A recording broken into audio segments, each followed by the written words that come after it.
All right, we're back, you guys. Thank you guys for being here. Round of applause. All right.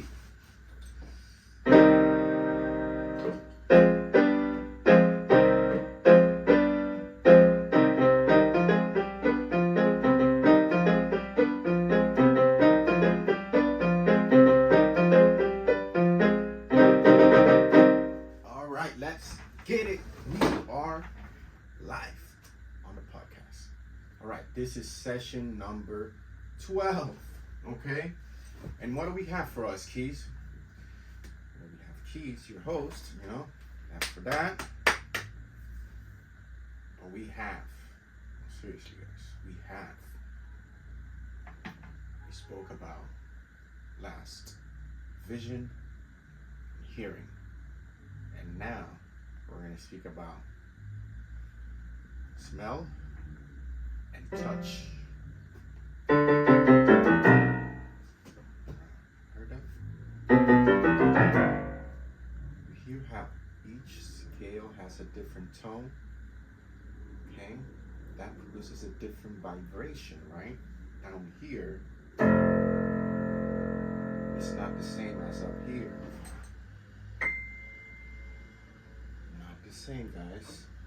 Alright, so also the pressure. So it's not the same. Okay, guys, so the smell is important as well as the touch. Okay, we are also what we smell and touch. That's right, folks. If you're constantly smelling something or touching something, then that's who you are, because you are constantly in that state of mind, guys. All right, now if you are talking about the spiritual side of things, if you're touching the wrong things, you're gonna be most likely sinning and also polluting yourself and others in the environment. Okay? Talking about environment, our smell, the air that we breathe. We need to pay attention because we need to breathe clear air, clean air, quality air. Okay, and we don't get that in the city where it's so chaotic. All right, some monkeys. All right, so what's the important thing about this smell? Once you smell something, first off, what are they saying about the smell? The sense of smell or olfaction is the perception of airborne molecules that enter the nose and are detected by specialized olfactory sensory neurons. The neurons send signals directly to the brain's bulb, which relates to other areas. Okay. So you hear how that complex it is, even for the brain to detect the smell. It goes through nerves, senses. Okay, and if you're sick, you might notice that you lose your senses. You lose part of it, not the whole thing sometimes, if it's your really bad, but you lose part of it while you're going through your sickness. Now, yeah, it is crucial for survival, so we need this in order to survive, guys. And pay attention, just your surroundings, where you are. You get a lot of information from what you're smelling, believe it or not. And you can use that towards your discernment. Okay? When there is a sudden shift in the wind or in the smell, and you see it and you smell it, best believe you could be going through an attack at the moment, or something could be happening, could be soon to happen, and you are detecting those things.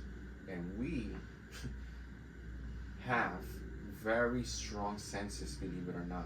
When you go through fasting, long days of fasting, I realized how my senses picked up a smell that was yards and yards away. And I was like, how did I catch that smell? It was a pizza smell, and then what else? Coffee, whatever it is. You can smell these things because your gut feeling is telling you you're hungry too. And that is when you are more sensible to these things. Okay. Now, with the touch, we have in Google it says also called tactile sense or somatosensation is the ability to perceive pressure, vibration, pain, and temperature through nerve receptors in the skin. It is a complex sense that involves different types of receptors to detect a wide range of sensations from light touches to heavy pressure, and helps us interact with and understand our physical environment.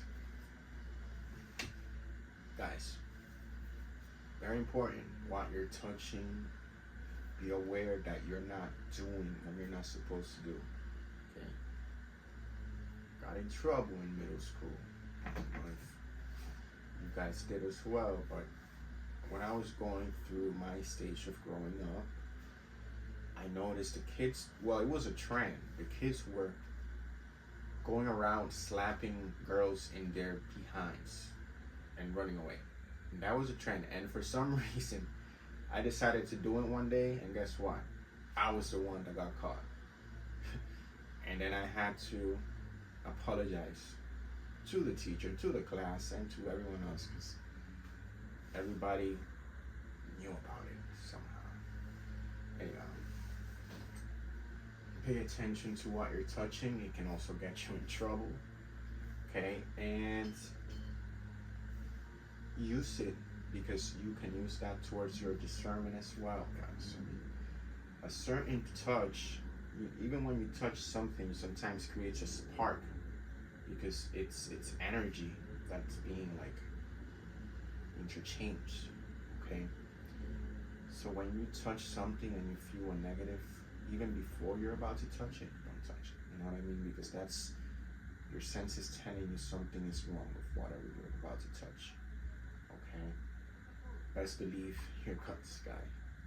All right, now I think we're getting towards the end of this, but now I want to get in towards the Bible, what it says about touching and what Jesus went through, which is Jesus healing, touch, symbolic acts of spiritual authority, and laws concerning ritual purity. Now, I want to say that in the Bible it says that Jesus touched people and healed people, and instantly they healed. I don't think that's the main thing he came here for. Okay, and I think it's been taken out of context. I don't think he came here to do this touch heal kind of thing, because I don't believe that is the right way that he actually heals. Okay, I believe he heals in a process, not in touch and voila. All right, I don't know if you're with me, but yeah, we'll get back to this later on. We can do a whole nother podcast on this subject alone, but what we want to be certainly is mature in the spirit. That way we can transfer that towards the physical. Okay, all right, stay with us, stay tuned, more to come. Let's wrap it up, let's get it to the next one. Let's go.